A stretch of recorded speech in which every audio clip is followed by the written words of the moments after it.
Welcome, everybody, to the Raad Life, the only talk radio show that takes you along with host and age explorer Rod Gantos on his continuing journey of discovery into life's challenges, opportunities, options, and all the latest and greatest things that come with getting old. The Raad Life is brought this week by Your Home for a Lifetime, a company dedicated to empowering you to stay safely, independently, and comfortably in your own home. And now here is your host, Rad Gantos. Hello, technical problems. Hello. Okay, this is live radio, ladies and gentlemen. So we're gonna have stuff happens. Stuff happens. Well, do you have everybody? Does the guest have sound control? Sound control to Major Tom.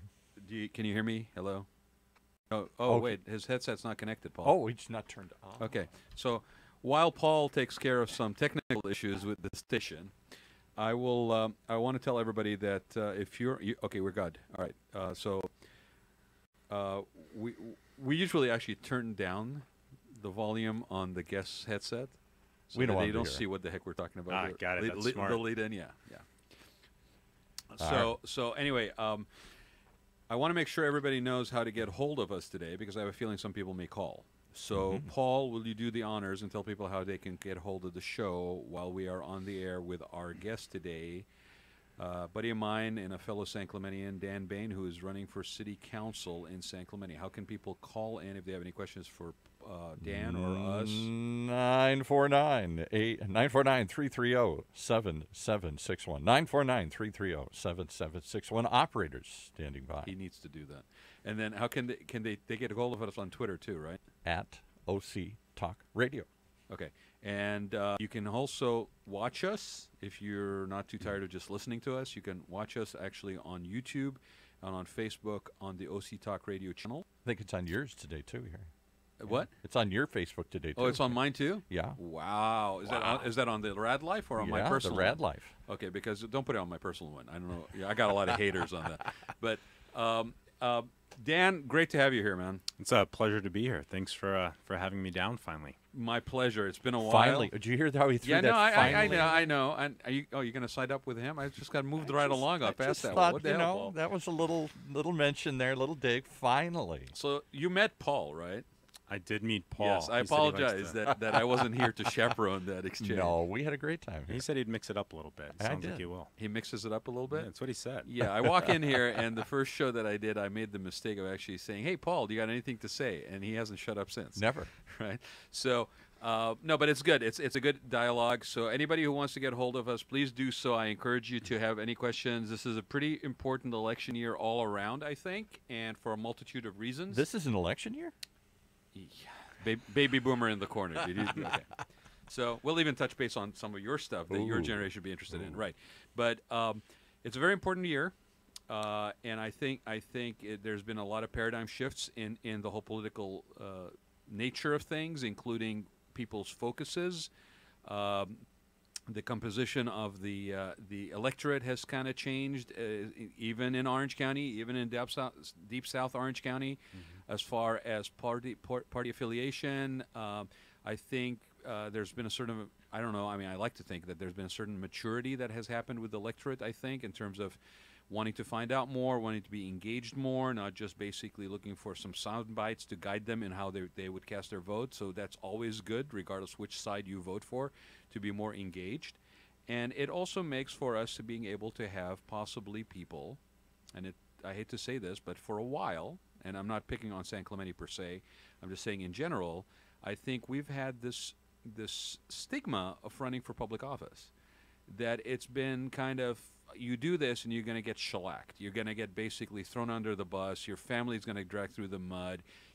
Unless you're some sort of narcissist or some sort of masochist, why the heck would you ever run for public office? And unfortunately, when that has become sort of the norm, we lost out on a lot of opportunities of good qualified people, new blood, other thoughts, to go in here. And I've said this before to people. I'm absolutely an advocate for term limits. I'm an advocate for encouraging people to be engaged in civic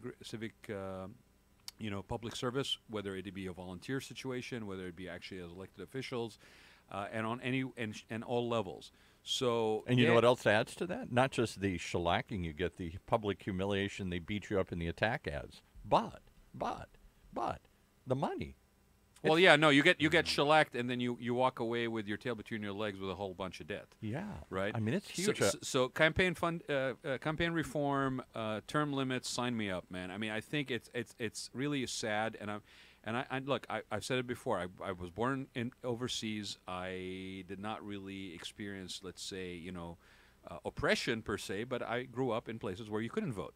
You couldn't get involved in that level. The circles were kind of enclosed. Even in places where there is a democratic process in sort of the old world across the pond, there are closed circles. You don't really have an ability to engage and give of yourself and be of service to your community and on issues that you have a passionate feel for. And we have an opportunity here to do that. And for us to have gotten to the point where we have almost inadvertently discouraged anybody to engage. I mean, I remember, this is going to bring you to, I'm going to get a little personal here, but I applied for planning commission. I know you were on the planning commission in San Clemente, right? Yes. Yeah. I applied for planning commission more times than I know, right? And I remember the first time I applied to the planning commission, and I will not say who it is that said that because we both know that person, but I was basically taken aside and said, well, don't feel bad if you don't get on, because, you really kind of have to earn your keep and kind of like, you got to apply a number of times before you do. And I'm like, I was kind of like, I wasn't as jaded as I am today, which is very jaded. But I basically looked at it and said, wow, why? But I want to be like, I want to help. I want to like, I'm living in this town. I want to. And you're a designer. Well, no, you see, but that turns out that has nothing to do with. Oh, it has nothing to do with you. You can be a cake baker. Or so my point is, I am encouraged to see maybe to some a chaotic reality going on right now in the political circles, but I am also one of those contrarians that basically believes that out of chaos potentially could come order. And if we encourage people that are younger, people that have maybe a different take on things, to participate in that process in some capacity, we as a community will only be better. Now, I know you, like we said, had served on planning commission. You got to introduce him. You still haven't introduced him after 10 minutes here. I did, actually. I introduced him. I said Dan Bane, who's running for city council. Oh, okay. So I'm going to give Dan. I missed that part. Before your whole political life, you also do something that is relevant, I think, to this, especially in a place like Orange County. So, Dan, take a minute and let people know what you do in your sort of daily life. Yeah. Sure. So who are you? My background. Who am I? That's a complex question to start with. But, this is why I didn't start with it. Yeah. So I moved to San Clemente in 2008 with my wife. We did the process of looking for where we wanted to live. I'm a local land use attorney. Where were you before? So we were in Sunset Beach, okay, where we lived for a short time after law school. We both went to Pepperdine for law school. Up north. Came down to LA County. Yeah, in Malibu. Yeah. And came down to Orange County where we wanted to make our home and settled on San Clemente. But I'm a partner at Shepherd Mullen, which is a big international firm here in Orange County. Made my way up through the associate ranks for several years. 8 years after I started there, I became a partner. I'm a land use attorney and litigator, and also a commercial litigator, which means that on a day in and day out basis, I deal with local governments for a living. Both advocating for clients, I've represented public agencies. I'm invested and involved in the process every day. I have a huge interest in it. And immediately after moving to San Clemente, probably within 2 months, I took the San Clemente leadership class to learn more about the city, and then applied for planning commission based on my background. I've written a lot of articles about local land use issues. Got on the planning commission, and then also applied for the general plan advisory committee. So the huge interest, not just because of my job, but local politics is a way that people can make, to your earlier points, an immediate impact. I mean, everybody focuses on the state and federal levels, but most of what affects our day-to-day lives happens at the city level. Well, and we say on this show, I mean, I think there's a certain truth to it in the 2018 world that we live in, is that all news is really local. Right, and if you take it to the next sort of elevated point of saying, well, it's state rights, and we are a union of states, and that basically we don't lose our identity as a state or individual. You can take that to the municipality level. There is definitely individuality in self-determination, and that includes things that I mean, every city is at a different stage of growth. It's at a different stage of evolution. The demographics and population is different from one city to the other, right? And we're going to touch on some of that. I'm curious. 2 questions, Dan. Did you pursue this line of litigation or this line of being an attorney focused on this area from the very beginning? And if so, why? What was the interest for you in this? Well, it started in law school, and frankly, you take a bunch of different classes throughout law school, and I was always drawn to property law. I think certain people get certain areas and certain things, and property law just always made sense to me. I had an interest. I have a finance background from Missouri, and did a lot of real estate finance stuff while I was there, and I was always drawn to it. And So I did well in law school in these classes. Can I interrupt for 1 second? Sure. I went to law school for 1 year at William and Mary. The worst class, the most awful class is property. Oh my God! That's why he's sitting over there with a bucket of nuts in his. Yeah, well, Paul, there's a fee in kind or a fee and all these crazy things that go back to ancient English civil law. It's nuts. Yeah, the rule against perpetuities and all that fun stuff. I mean, there's 2 types of people, right? There's torts people, which I liked torts, but and there's also property people that are sort of drawn to property law. And look, real estate is king in Orange County. Absolutely. I don't think there's any surprise that it's a huge area, and land use in particular with the regulation in California is a huge deal, both for the public side and for private developers. So well, and it I would assume that it is constantly changing, also depending on availability, nature of the projects. Is it infill? I mean, we don't have all that open land that we once had. The strawberry fields are gone. The orange groves are more or less gone, unless it's a private home that somebody has, right? And so it changes and it evolves. And then at the same time, you intermix it with, it's not just a standalone industry. It affects and permeates into everything, from school fees to what kind of matrix for retail. I mean, what are the projections for sustainability for the next 10 years? I mean, it all is happening on a piece of property somewhere. Yep, right. And that's what local government's about. It's about public safety and land use. That is the job of local government. So why San Clemente? It's funny. I grew up in Kansas City in Texas, came out here for law school, and just fell in love with Orange County, and then later San Clemente, just because the sense of community, frankly. Everybody would say the weather's great, but for me, I grew up in a mid-sized town outside of San Clemente.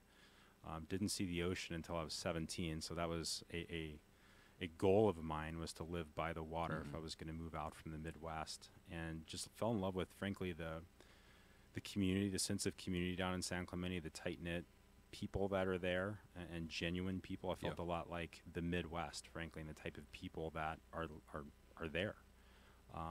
It's obviously beautiful. It obviously has every box that you could check, from the nature trails, from the aesthetics, from the hills. We first lived in Talega. I lived right up next to the Don O'Neill Land Conservancy, so it was beautiful. I hiked all the trails, biked back there. It just checked every box for me.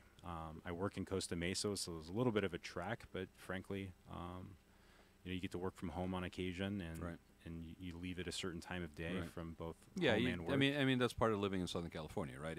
If you're not willing to get in the car and drive 30 minutes at any time of day or night, they'll take the residency away, right? I mean, it's just... He actually works in the building right next door. Yeah, he had a very big commute. I don't know if you guys can't see it, but let's just say that I could probably wave at him from here if he was... Yeah, I think I could still hit the building with a baseball. You could? Gave me one, yeah. Okay, so now he's just bragging. No, it's just not. So that not far only is he away. running for office, there's probably going to be some petting the dog, and kissing the baby here soon. But he's also can hit it right out of the park.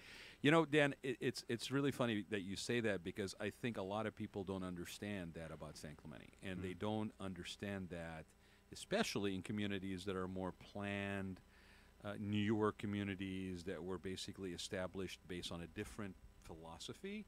San Clemente, for those who don't know, if you will allow me, we were basically established in 1926. The majority of the presence and the feel and the vibe of the town, ironically, was built over a period of probably about 2 years, right? And then we hit a depression, and then basically there were people that stayed. San Clemente was never initiated as a community that was for people to come and squat or to set up, homestead. It was literally a second home community that was developed for those who basically were traveling from Los Angeles to San Diego to go to the bullfights in Tijuana, and Prohibition was very much that part of the time. So there's all these little bungalows, and then of course you had all the people that were involved in the servicing and the community programs and so forth, and those were the people who stayed past 1928. And we have a very rich, I think, interwoven history down there that a lot of people don't understand. But I think that's always been interesting for me is that San Clemente also is one of those rare occasions, especially when you consider the California experience, where the community is multi-generational. I mean, the story, hearing a story about somebody basically getting in trouble in the north end of town and their parents finding out about it in the south end of town before they got back home that day is not an uncommon story. No, right? not at all. And I would probably say that it probably to a certain extent still happens today, except it's probably a tweet versus a phone call that gets the parents up to speed. So it is a very unique community, and I've always said that as such, we were blessed to have been spared for a long time. A lot of people just drove right by us, and we had an ability to sort of organically grow and fill in, and to the point where we're almost built out. Would you say? Over a period of time where a lot of Orange County was basically, tearing down and building high density and so forth, and we kind of were sort of that little.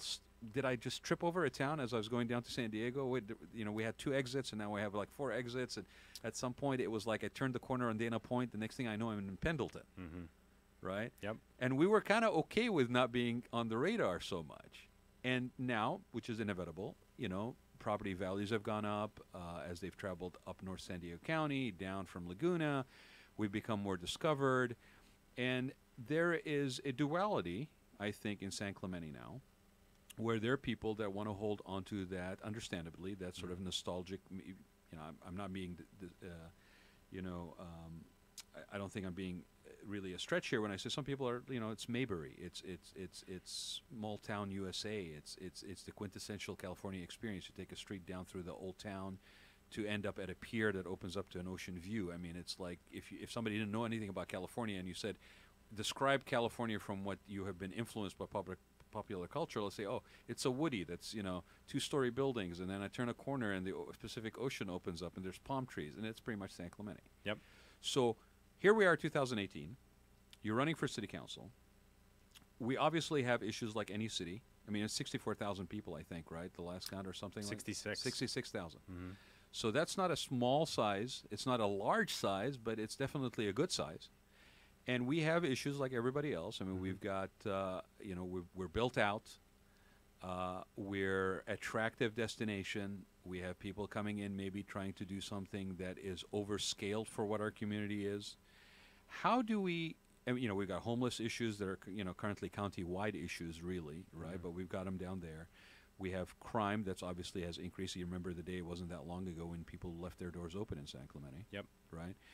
How do we balance that? Let's start with that. How do we balance that, in your opinion? Because you're going to be sitting in that role. How do you, in your own mind, filter the San Clemente, quintessential San Clemente, and at the same time being sustainable? Because we also are not a young community. The average age is over 40. We have people holding onto their houses longer. The property taxes are not increasing because of the exchange of homes. They're staying in them. They're healthier. We have an aging population that's going to have more demands on the city to provide for amenities. We don't have retail sales that are happening because of an aging community because they don't buy as much. So how do you balance that out? Because it's not just a straight out, hey, this is a city that's booming. Yeah, I mean, that is the tough question that I think every city council for the last several years has had to answer. And I think I would point to, from a land use perspective, the general plan. I mean, we just went through a 4-year process not too long ago talking about all these issues. How are we going to balance planning, development, future growth? And this is the task force that you were part of. Correct, the General Plan Advisory Committee. Yep. As a city council member, you have certain leeway and discretion to make changes to land use planning. I'm, as a land use attorney and somebody who's involved in that, I think that general plans are sort of sacred. I mean, that is the guidance for a city going forward. You have to follow the general plan. You can't ignore the provisions of that, and you can't change them willy-nilly. So I think that is the document that is going to guide the future. I would point to that for a land use perspective. And are you happy with the product that came out of that process? Yeah, I think I'm mostly happy. I mean, I was involved in the process. I made my comments. Certain things were done that I thought were good. Some were things that maybe will have to be addressed in 10 to 15 years, but you don't second guess those. I think as a city council member, you're a steward of that planning process. You can take advice from from a planning commission, and move forward, but projects don't just come in. You don't just throw out the general plan on the basis of a single project. I think that's where the city's gotten into problems in the past, and there's been several voter initiatives that have come down the pipe that have overturned those decisions for that reason, because San Clemente has a personality like any city does.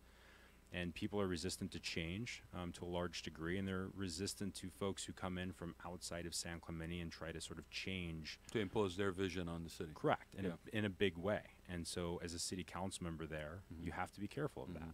With that said, San Clemente is still a growing city, and there's still certain amenities and resources that people want to see. Home goods came in recently, and whether you want that or not, that is certainly a sign of the fact that we need the tax revenue. We need shopping and retail to be there to support the amenities like the Hermosa Sports Park and other things that we want to do. We want sand for the beaches. We want recreational trails. Right.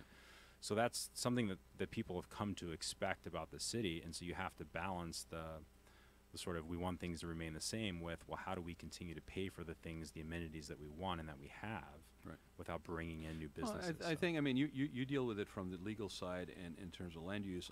I deal with it in a professional capacity from the sort of the design and construction side. And it's always been my belief that because people spend top dollar to unique environments, okay, there's value added in exclusivity. There's value added in unique and appropriate, right?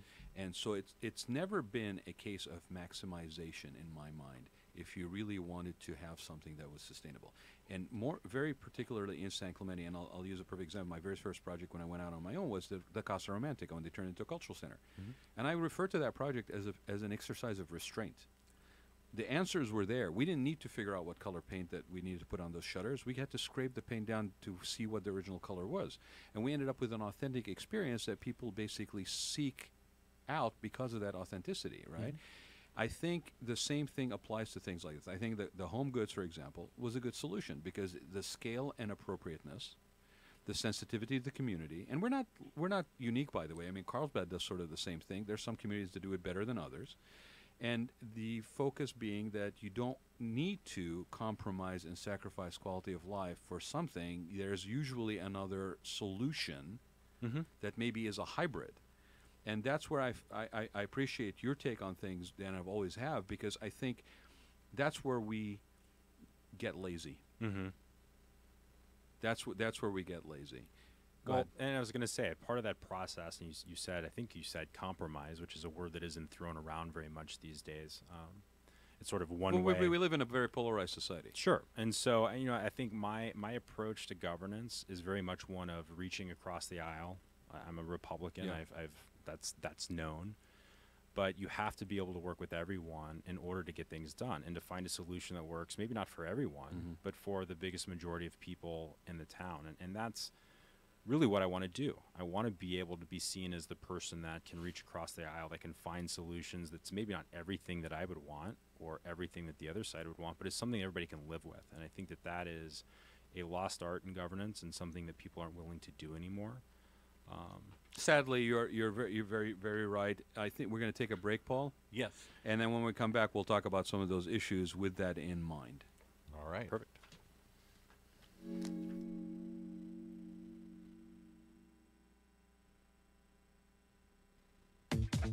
Everyone knows that moving is one of the most stressful times in a person's life. And the worst part? Searching for cardboard boxes. It's absolutely prehistoric. Digging through dumpsters, going from store to store, buying stacks of them you're only going to throw away later. Well, now there's an answer. Bungo Box. Bungo boxes are durable, stackable, eco-friendly, plastic moving containers that will cut the cost of your packing supplies in half. And they're made of hard plastic, which gives you much more protection for your precious belongings. Much better than cardboard. Bungo boxes hold over 100 pounds per box, plus our boxes never, ever need tape. That's right, no tape. But since our bungo boxes come with fitted dollies, your movers will move at the speed of light. So whether you, your friends, or your office are moving, there's really only one solution, Bungo Box. Find out more at bungoboxoc.com. That's bungoboxoc.com. Or call 714-725-7292. You order them, we deliver them. You move, we pick them up. That's bungoboxoc.com. All right, before you get back, somebody wants to just frame the race for us here. How many seats are on the council? How many seats, Dan? So there's 3 seats up this time. Out of how many? Out of 5. Okay, this is city council with 5. Some have 7 these days. Yeah. So it's unclear on who's going to run again. I think Lori Donchak has announced that she's not running. So there's at least 1 open seat, and then how many people are running for those seats is anybody's guess. I would expect anywhere from 6 to 8 people. What's the cutoff? When do people have to decide by? So papers are pulled in July, and so you have to get your 35 signatures for your nomination papers, and those have to be filed by August. So we'll know by the end of the summer. So they have till August to apply, and then the race is obviously in November here. Yep. Okay. So, again, Paul, for those people who are joining us now who weren't with us in the first half of the show, how can people get hold of us on the phone or by Twitter? 949-330-7761. 949-330-7761 if you want to call in or just check us out on Twitter. Hashtag OC Talk Radio. Any questions for Dan, please call in. This is an opportunity to ask them directly. What do you think I just have a question. What are the key, and I don't want to go toll road yet. I know you want to talk about the save it to the end, but what are the issues in this election? Gosh, that's old versus new. That's well, and let me reframe that question. What are the issues in this election, and are those issues specifically something that is real in this election, or are they some ongoing issues that we have been dealing with that again have manifested themselves now that's an election year? Well, I think a lot of the issues that I see, I was looking at my 2016, second time running, got close last time, but not quite.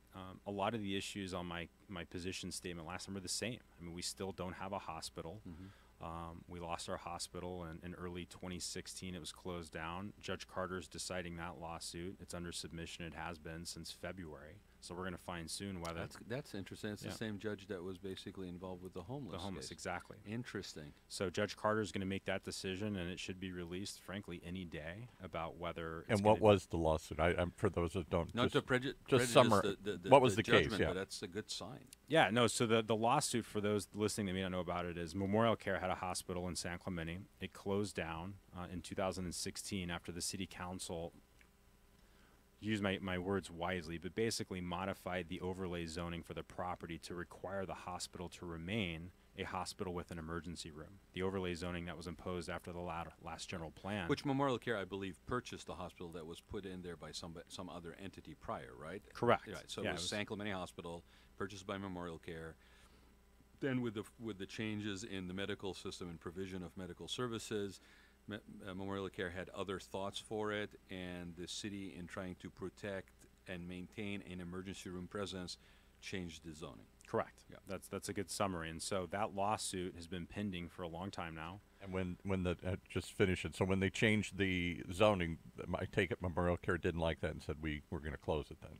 Pretty much, it got fenced basically. Yeah, it got fenced. It's been closed since that point in time. I think it was in March or April of 2016. What was it they objected to, keeping an emergency room there? Or? So I think Memorial Care their argument is that having the emergency room was fine, and if they could have separated that off, I think they would have tried to have a standalone emergency room. Which you cannot without beds because of the state law. Correct. Yeah. The issue was the inpatient services. I mean, regional hospitals are dying all over the country, in large part because you can't get the money, the revenue to sustain them. At least that was their argument, and that remains their argument. So rather than continue operating a hospital at a loss, they shuttered it. And, wanting this other facility or sort of proposal, the city felt, probably rightfully, that the city needed emergency resources and took action to change the zoning to require that, which kicked off the lawsuit because obviously Memorial Care wanted to go with the other proposal and couldn't because of the change in zoning. So anyway, the point of that story is that that's still a long-standing issue, and even when the lawsuit's decided, we're not going to magically have a hospital again. That's Right. going to be something that's going to have. No, to, it's true. I mean, we are like Dan was saying, 66,000 people. We have a lot of retirees. We have a lot of seniors that are not going to be going anywhere anytime soon. They're probably will stay in their homes as long as they possibly can before they actually go to any kind of assisted facility. We have multi-generational families that we have really good urgent care in town. we do. And Really actually- good urgent care. No, and that's been a blessing. We had an urgent care open, but I'll add to your list of sort of examples of why a hospital is important. I think it's important in San Clemente. Yeah, well, we have songs as well. Yeah. We are a de facto host community, and if you look at with the closing That's, of that's songs, a very good point. I didn't think this- about that. Yeah. yeah, with the storage of nuclear waste, if you look at all of the 62, 63 host communities across the nation, all of them have shiny And new for hospitals. those who don't know what song is, yeah. San Onofre nuclear generating station. exactly. With the big Dolly Partons on the beach, basically, as you're going down San Diego. Exactly. No. And they're going to store that nuclear waste there, even though the facility's shuttered for eons. Yeah, so we are definitely. That's a very good point, actually, Dan. I didn't think about that. That just adds to more of the importance of having it. But on a very very selfish and personal level, if my parents up on Salvador basically have an emergency, I would rather have them have that extra 5 or 10 minutes by getting to a closer facility than actually having to go up the street. I will also tell you, some urgent cares that I have gone to in San Clemente have actually cautioned me from going up to Mission, and have actually suggested that I go to Laguna because of the lack of wait time in the emergency room. So there's definitely an argument that can be made from a pure business perspective, from a memorial care situation, but as a community with 66,000 people, I think we need, again, a compromise, but not one where it sells out the community. And it has to be sensitive to our needs. So that's the hospital. Sure. So, and just so we're clear, so how would you propose that they keep a hospital? Whatever the outcome of this lawsuit is, what's the choice for the city? Well, the choice for the city, I mean, look, the city can't impose generally upon a property owner to do something with their property. I mean, they can zone it, they can do things like that. If a hospital doesn't make sense there, if it's truly losing money and it's not going to work, that may not be the solution. I think in court pleadings, what Memorial Care is proposing now is a partnership with UCI to have a state-of-the-art Alzheimer's facility. dementia facility there, which frankly would also be a great asset to the community because there's nothing like that. You talk about aging population. The devil's in the details on stuff like that, Yeah. because it's going to come down to how is that going to be, how are the services through that facility going to be provided? Sure. It's like everything else, right? That's always the rub. Right. It's always the devil. You in the really details. got to look at the small print. Sure. Yeah. And so looking at a broader perspective, if that location doesn't work, we've got 12,500 new homes coming in Rancho Mission Viejo. There's a lot of land out there. Perhaps there's a partnership that could be For had a possible new location for Sure. a hospital. Yeah. for somebody to come in and bring in a hospital. Obviously, that's more expensive. Obviously, somebody would probably rather retrofit the space Right. in San Clemente, but I think there's other options. And with being now a de facto host community for nuclear waste, perhaps there's federal dollars out there to go after for a hospital. That's very good. So that's that kind of thinking outside the box, newer thought patterns that we miss out on, I think, when we do not encourage other people to run for office to bring those thoughts to the table. Sure. So that's the hospital. Can I on that Yeah, point? yeah. So I didn't Yeah, get yeah, to yeah. jump in earlier Yeah, yeah. when you were talking about campaigns. You take your knocks. I took my knocks last time around as Yeah, a you did. candidate. I was a newcomer. It is discouraging to see that type of sort of rhetoric in local campaigns. My hope is that this time it won't be so bad. I'm going to make a conscious effort this time to not attack, to point out things that I think I could see better. But we're a community. We're a small community. I hope that those types of things don't happen. They will, because they always do. You know what? It's the blessing and the curse of a small community, Dan, Sure. right? I mean, you are going to be looked at through a filter of what you have said in the past. You're going to be looked at through things where you supposedly stand. There's going to be some, unfortunately, are in a very polarizing thing. I do like where San Clemente is today in not every 100%, but we are, I think, better as a unified front today, willing to look at things beyond the polarizations of the extremes, because we are challenged as a community in certain ways. The toll road, Paul mentioned the toll road. I mean, I want to almost write a thank you card to the TCA, to be honest, and say thank you for unifying San Clemente. There are a bunch of unifying issues that Right. we're being presented with. Right, and No, I so think that's right. we actually may have, and I think your approach would be very smart, because the confrontational component isn't going to do anything, and people are kind of tired of it, and they're looking for somebody that's going to basically present an alternative. Has San Clemente been I confess I know nothing about the history of the city council down there, but I know that some city councils in South County and throughout the county have had very, very contentious debates and histories. I think San Juan Capistrano is one example. Certainly years ago, the City of Orange and others, where they just a lot of infighting, a lot of divided groups, a lot of arguments and mudslinging going on. Has San Clemente been like that, or has it been a pretty you want to take that? unified? It's certainly been my experience. The last couple of election cycles, it's been pretty divisive. You know, there's been projects that have come along, and look, people care. I mean, I don't fault people for caring. I'll take that every day.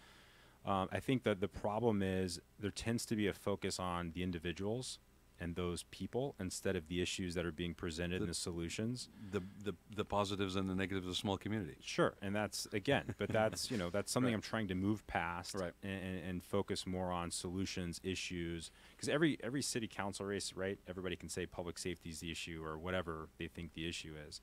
What it really comes down, I think, for voters and people is they want to hear who's best equipped to deal with those issues. And issues are going to keep coming up. Sure. So who is the right person and solution-minded that is also understands the uniqueness of the community that they're representing and bringing all those factors to the table in reaching solutions versus not? Because kicking that can down the road, not spending the money where it needs to be spent is why we have an issue with the homeless, is why we have an issue with the hospital. I mean, there's a bunch of this stuff that just gets kicked down, and it's highlighted during election cycle, and then nothing happens for a duration of 2 to 4 years, and then boom, here we are again. And this is not just a reflection of San Clemente. I think, unfortunately, it's a reflection of the whole political spectrum. And what's the average age of the city council? Is it primary? Because all I hear Rod say. That's a good question. All I hear Rod say is it's the old guard that doesn't want to see change versus the new guard that says you got to change, whether you like it or not. You know, I think the demographics we have right now are actually pretty good. As far as representation on the city council. I agree. think we have a good mix. I mean, we have Chris Ham, who's in his early 30s, Youngest mayor. And Steve Swartz. I Steve, I'm sorry, I'm not calling you an old guard, but yeah, he's more established. He's more of a person that's involved in the community. Yeah, so let's just not go down the list, Dan, okay? Because what I really didn't want to do is I didn't want to get caught up on one particular issue. I wanted what we just went through to come across, that you are actually bringing that approach and philosophy to the city council, that you're running on that compromise versus what some people may call a sell out on issues. You're looking at it and you have an appreciation for the community and the uniqueness of the community, and that all of those factor into how you would basically sit and make decisions. Sure. Plus your own professional experience that comes in. That I agree. I mean, I don't think you can separate land use and zoning from California, period, let alone Southern California, because it's such a big part of the economic engine. Land has been, and development and construction. It's the number one issue in cities is how are you going to use the land? How are you going to? Well, it's going to have to evolve and change because of the nature of the demand and supply, the nature of what people are looking for, experiential versus just mass build out. But those are still going to be part of the land use. Sure, and that's what local government does. That's frankly. I mean, that's what a city's role primarily is, other than public safety and other things that they do for parks and recreation. But right. That's the big driver of what local government is supposed to be deciding. So I'm going to go through just a quick list. Tell me what you think, like just one sentence on these things, okay? And I encourage people to reach out to Dan. How do they get hold of you first? Well, danbanesc.com is my website. And spell that? It's D-A-N. Right. B-A-N-E-S-C. Because I could see B-A-I-N or other ways to spell it. B-A-N-E, right. Yeah. Bane like Batman. Dan Bane, SC, that's not a good one. .com. And reach out to Dan and ask him, but let's go through the list. So public safety, San Clemente. So I think that that is the election issue. That has to be a focus. Last time I made it a huge focus with Prop 4757. Budgets are impacted substantially by providing police and fire services. I freely acknowledge that, but I'm really ready to roll up my sleeves, work to look at the budget and see where we can trim the fat. Do we need more policing? I think we do. I think if you look at the numbers, if you listen to Lieutenant Peters, who's our chief down in San Clemente, of course we do. I mean, what's effectively happened is the state's pushing all that responsibility down to the local level, And you can either try to meet the times, or you can have an influx of crime and property and homelessness. And the responsibility, what, for housing criminals locally rather than sending them to state? Well, enforcement more. Correct. Enforcement, public safety. I mean, when you release that many people that have been incarcerated for a long time, I mean, it was a monetary decision. I mean, that's basically what the state decided to do, was to deal with the lack of space in jails. The solution wasn't to build more jails. It was to just release more people that are incarcerated. Right. So communities and push the responsibility down to the local level. Sure. And so now, and then the other side of that coin is no longer are people do they have to worry about crimes for up to $950, or I forget what the limit is, but those people are given tickets. They're not given it's misdemeanors versus they're not given rides up to jail. So cities have to unfortunately be And is San Clemente a contract city? Do you contract with the sheriffs to provide police services? We do, Orange County Sheriff. Right. So that's something that definitely is unavoidable, and I think it has to be addressed, and will definitely be part of the campaign. We talked about the hospitals. So what do you think? Do you think we need that emergency services? Yeah, I think we need some emergency services. Is that location the answer? I don't know. I have problems with forcing an entity or a property. Let me pose the question in a different way. Is Mission Viejo too far? Right now, yes. I'd like to see a hospital in South County. Okay, I think is a... No, that's fair enough. I mean, that's really what it comes down to. We're being asked to basically shuttle everybody to Mission Viejo, and we're saying that's too far. So where's the compromise? Everybody got to come to the table and figure that out. Yep. What about sober living? Big deal. That is a huge deal. It continues to be a big deal. We need some change at the federal level. I mean, when I'm looking at federal candidates, I want somebody that's going to go in and work for a change to the ADA, so that we as local communities... As far as the disability classification? Well, I mean, look, you have a statutory scheme. This is what often happens. And you have courts that have interpreted that scheme to mean that people of 6 or less can be in residential neighborhoods. That is a court determination. So somebody needs to get in and clarify that to say, look, we can't have these types of businesses overrunning residential communities. Treatment is necessary. Treatment's appropriate. I want to see those folks get treated. But there has to be a compromise for how those businesses are number one, regulated, and whether they're allowed to be in what are effectively bedroom residential communities, because they bring with them a lot of unforeseen consequences and circumstances people don't plan for. Rehab is not a clean process. There are people that are struggling in different ways and acting out in different ways, and that is something that is now being put upon the communities to absorb. So again, we go back down to regulation and enforcement of regulation, really, right? So here we go, kind of loop.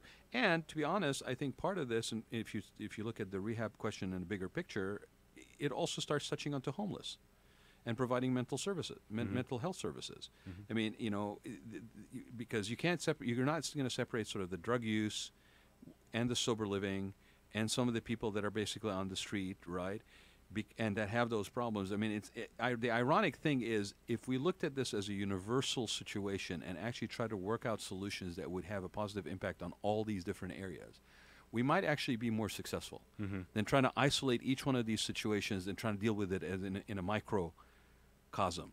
You're down to the last few minutes. You want to talk toll roads? I want to talk about historic preservation first and adaptive reuse. So what do you think? Is it a unique situation in San Clemente? It's an incredibly unique situation in San Clemente. I mean, the town was built in the 1920s with a founder who had a very specific vision for what the city was going to be. And we have a lot of buildings that are left over from that time period that the Miramar, for the longest time, was sitting vacant, that need to be reused. And a focus from the city needs to be on making reuse of those types of historic resources. So would you agree with me? And I'm not putting my historical society hat on, really, but maybe I am. You always are. but no, I mean, this is purely from the prospect of unique offering and leveraging assets. Okay, I think we have an untapped resource with our historical uniqueness that we haven't really even scratched. And as we get more and more built out, that is an economic engine that, if it is actually done with the sustainability and protection of that engine in mind, is something that could sustain the city of San Clemente for a very, very long time that we haven't really even touched. And so I would like to see, I mean, the Miramar is a perfect example. The Miramar, with the proposal on the table now, that ironically was very similar to the first proposal that was ever done on it 12 years ago, is the appropriate and sensitive solution that would become an asset to the community. Tearing it down, losing out all the historical credits that would go with it, and building a 5-story with 2 stories of underground parking would not have been the appropriate solution. And so, again, taking the time and putting in the energy and effort in finding a unique solution for San Clemente rather than a cookie-cutter template that is basically something that works somewhere else in Orange County, I would think would be an appropriate approach on this. Time's up. You want to talk toll roads? Toll roads, really quick. Toll roads. What do you think? Well, we're fighting the fight. I mean, as you know, I'm one of the litigators. He's literally fighting the fight. Yeah, I'm one of the lead litigators on the toll road litigation. And, you know, the one thing that I can say, and Paul, when we came in, he said, well, wait a second, that's always been planned to be there. It was planned to be in certain parts of town. It was originally planned to go around San Clemente. If you look at the legislative through the park, yeah, correct. If you look at the legislative route that the legislature adopted in 1996, it went around San Clemente. In fact, the route is defined by code as connecting to the 5 south of San Clemente. So, you know, look, that route is no longer on the table. Nobody's advocating for that route. I'm certainly not.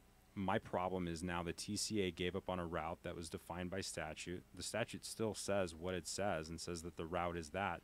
They can't unilaterally now go and start looking for new solutions that basically divide an existing community. That's been my biggest problem, I think, from the outset. Do we need a toll road in South County? No, the numbers that I've seen, absolutely not. I mean, that's just not supported. The own traffic numbers that we've seen both from the OCTA, from Stantec, who's the actual TCA's traffic consultant, when they did their affordable housing developments in Rancho Mission Viejo, they identified that. And a recent study that was commissioned by the city of San Clemente actually also supports that there's no justifiable reason for not only a toll road, but as expensive a toll road as being projected in terms of cost. Correct. And for people scratching their head and saying, wait a second, I was told for so many years that we had to have a toll road. Well, there were a bunch of things that have happened since that time, like the widening of the 5 through San Clemente, putting the HOV lanes, the high occupancy vehicle lanes through town, the completion of Las Patronas Road, and La Pata Road, which not a lot of people realize, has alleviated a lot of the traffic impacts because a lot of people from the widening of the 5 alone. Correct. And so what's the future of driving look like? Driverless cars, other things? Do we really know? That's also part of the matrix, yeah. Sure. And so actually, ridership on the 5 has decreased substantially. It hasn't increased as was originally projected. It's actually decreased. And the numbers going forward are much lower if you look at the OCTA studies than the TCA projects, by like 50,000 trips per day. You know, Paul, to answer your question also, to just expand on it, is we had a trolley system that ironically San Clemente was the first city in South County to propose a trolley system. We're the last one to actually get one, but we finally got one. Thank you, Lori Donchek, for sticking it out. And then we basically ended up with running an experimental period of it over the summer.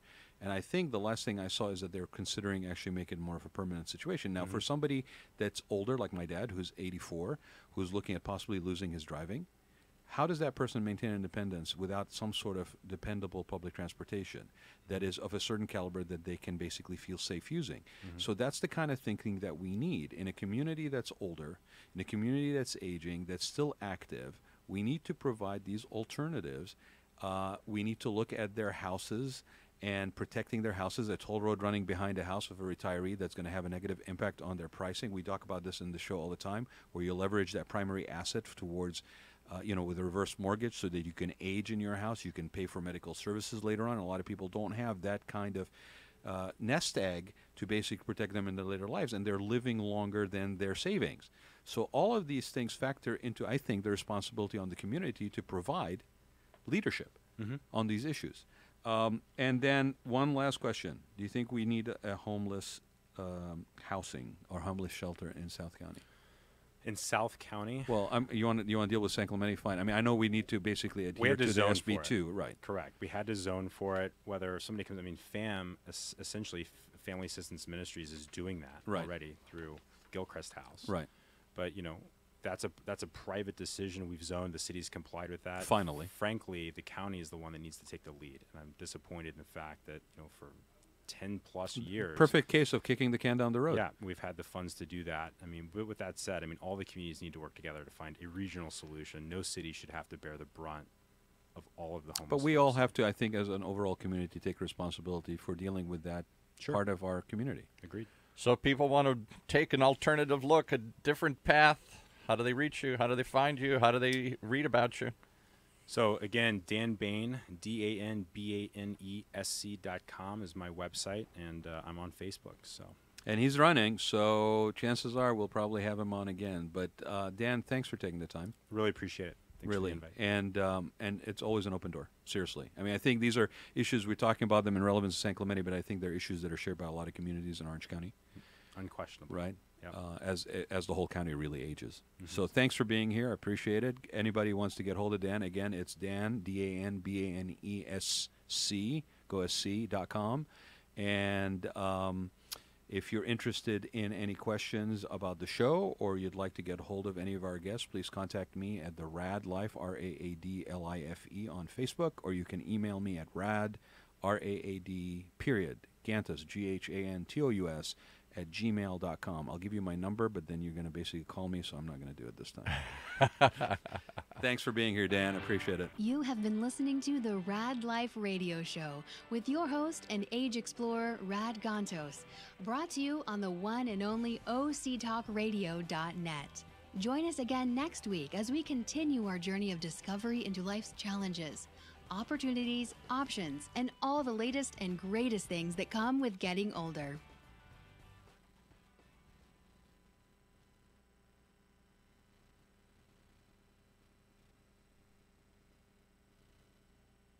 Support for this NPR podcast and